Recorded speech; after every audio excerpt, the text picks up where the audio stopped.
my design I want to use these images, but I want to put a plastic on the top like this. This is book covering plastic. I like using this because it provides quite a lot of protection to it. It's got a nice thick layer and it makes it nice and shiny. So the way to do this is to use a silicone glue.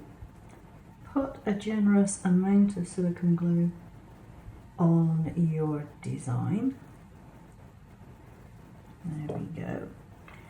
Take a spatula and just smooth it all over and then pop your plastic on top.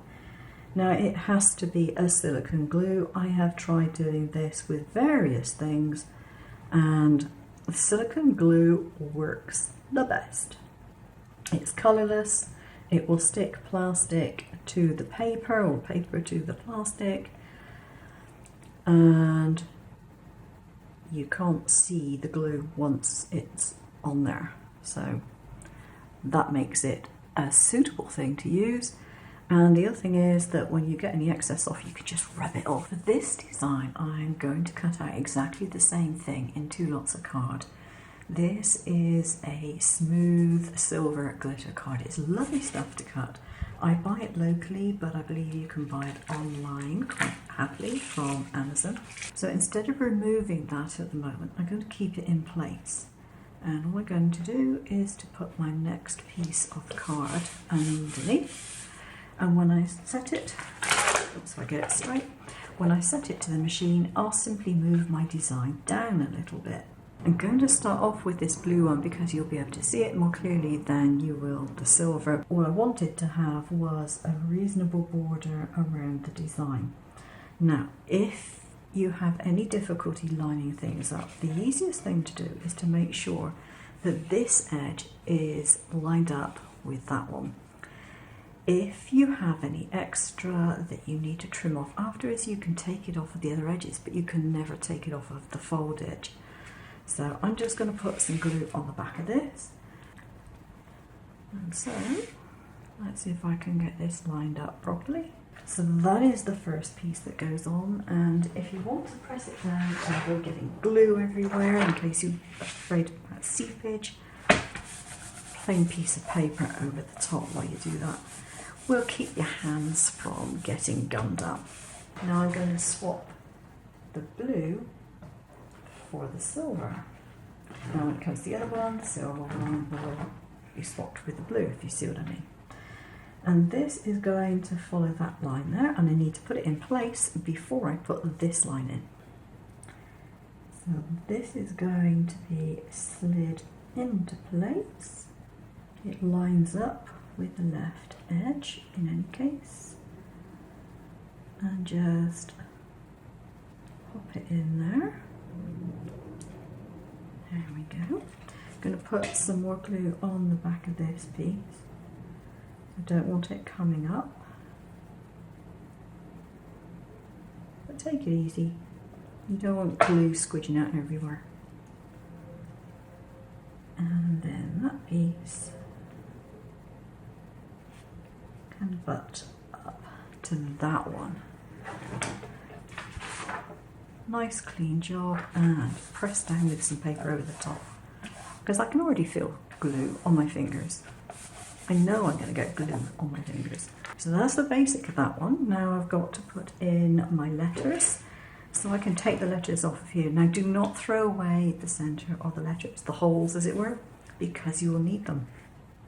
For my second card, I decided to go a slightly different route. One of the reasons is that I messed up removing the lettering from the mat, but not to worry about that.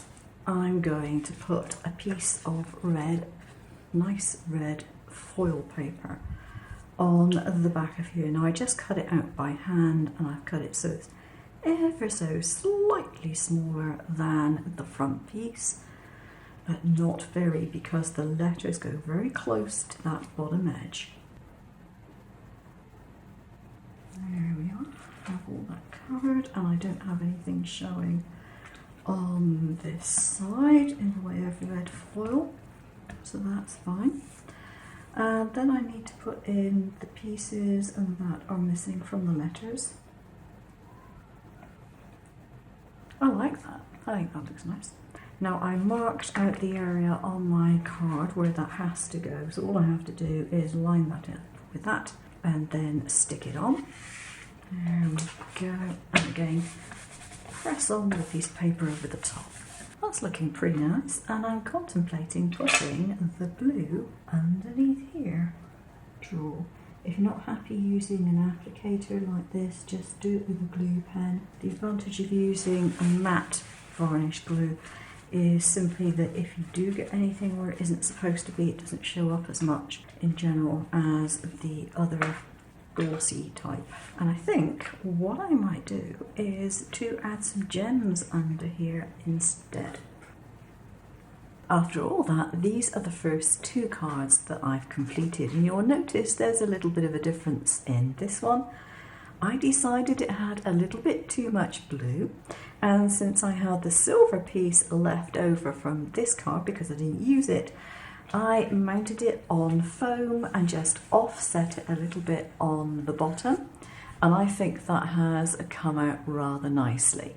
Sorry for the lighting, I've got sun streaming in through my window. So those are the first two cards done and dusted. This is the third card that I've done. I decided to go for a completely different colourway, and I have created a slightly different looking sentiment because I've gone for a different font. I've made the Merry much smaller than the Christmas, and I increased the depth of the Christmas. And then I put this little line that I designed with some little sort of star type shapes on as well. I welded that through the sentiment. So the base card is a red one, which is not very common for me to use, so that's quite different for me.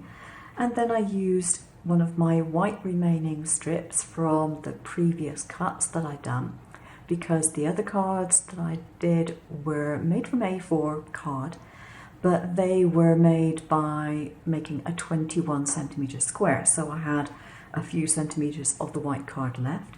So I placed that through the centre with my sentiment on, put a little bit of ink blending on the background, stuck my sentiment on, and then added some little pearls to represent snow. I think that's come out quite nicely. Now the other one that I've done using the same font setup and sentiment is this one.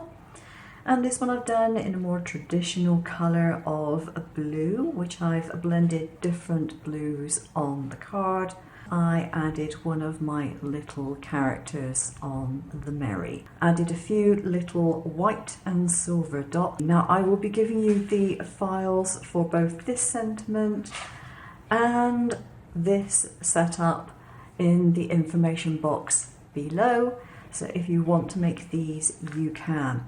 But if you just want to use whatever cutouts you've got, whatever dies you've got, or whatever fonts you like to do something similar, it's just something to give you an idea. That's it for today. Thanks for watching. Take care. Bye bye.